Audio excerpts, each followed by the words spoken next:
অনেকেই হয়তো পাশের কোনো জঙ্গলে, রাস্তার ধারে বা জমির কোনায় এই গাছটি দেখে থাকেন। এর নাম হলো হাতির সুর। দেখতে একদম সাধারণ, ছোট ছোট পাতার সাথে লম্বা ফুল বের হয়ে থাকে, যা দেখতে হাতির সুরের মতো বলেই এর নাম হলো হাতির সুর। কিন্তু এই সাধারণ গাছে লুকিয়ে আছে অসাধারণ কিছু উপকারিতা। প্রথমে বলি, এই গাছকে আয়ুর্বেদ ও ইউনানিতে বহু বছর ধরে ব্যবহার হয়ে আসছে, বিশেষ করে কিডনি, প্রস্রাব ও লিভারের সমস্যা। এই গাছের পাতা, কাণ্ড সবচেয়ে গুরুত্বপূর্ণ অংশ। গবেষণা বলছে এতে থাকে অ্যালকালয়েডস, ফ্ল্যাভিনয়েডস, ট্যানিনস, স্যাপোনিনস এবং আরো কিছু শক্তিশালী অ্যান্টিঅক্সিডেন্ট উপাদান।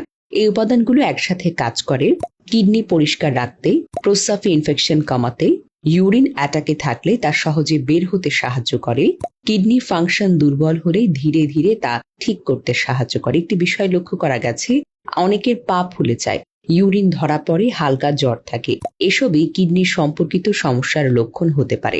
হাতির সুর গাছের রস এইসব ক্ষেত্রেই ধীরে ধীরে কার্যকর ভূমিকা রাখতে পারে। এই গাছ শুধু কিডনি নয়, লিভারের জন্য দারুণভাবে উপকারী। বিশেষ করে যারা ফ্যাটি লিভার, দীর্ঘদিনের জন্ডিস বা হালকা হেপাটাইটিসে ভুগছেন, তাদের জন্য এর পাতা বা কাণ্ড থেকে তৈরি রস অনেক সময় অনেক উপকারে আসতে পারে।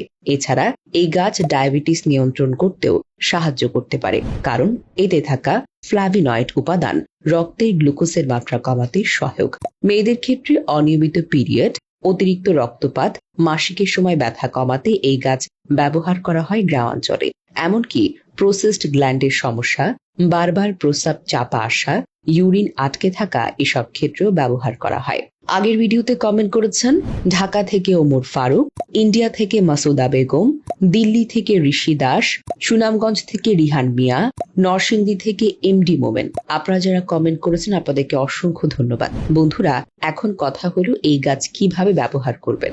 আমি নিজের হাতে এই গাছ পাটায় বেটে রস বানিয়ে পরীক্ষা করেছি।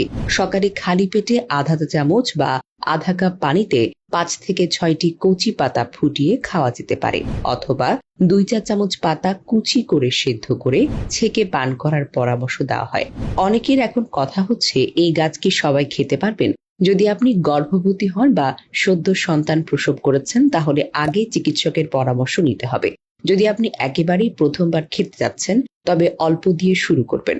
অতিরিক্ত খেলে আপনার পেট খারাপ, মাথা ঘোরা, বমি ভাব আসতে পারে, কারণ এটি শরীরে ঠান্ডা আনে, এবং সবচেয়ে ভালো হয় যদি সপ্তাহে 2 থেকে 3 দিন আপনি খাওয়ার অভ্যাস করতে পারেন, প্রত্যেক দিন না।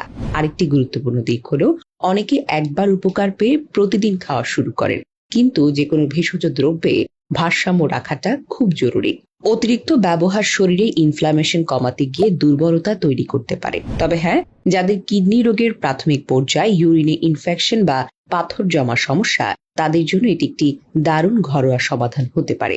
আমার অভিজ্ঞতায় যারা নিয়ম করে সঠিক নিয়মে এই গাছের রস খান, তারা ইউরিনের সমস্যা, হালকা কিডনির জটিলতা, এমনকি স্কিন অ্যালার্জি থেকেও আরাম পান। তবে চিকিৎসকের ফলো আপ থাকা অবশ্যই জরুরি। শেষ কথা একটাই, এই ছোট্ট গাছটা হয়তো গ্রাম অঞ্চলে পড়ে থাকে উপেক্ষিত হয়ে, কিন্তু প্রাকৃতিক চিকিৎসার এই শক্তিশালী অস্ত্রকে চিনুন, জানুন এবং ব্যবহার করুন জেনে শুনে, নিয়ম মেনে।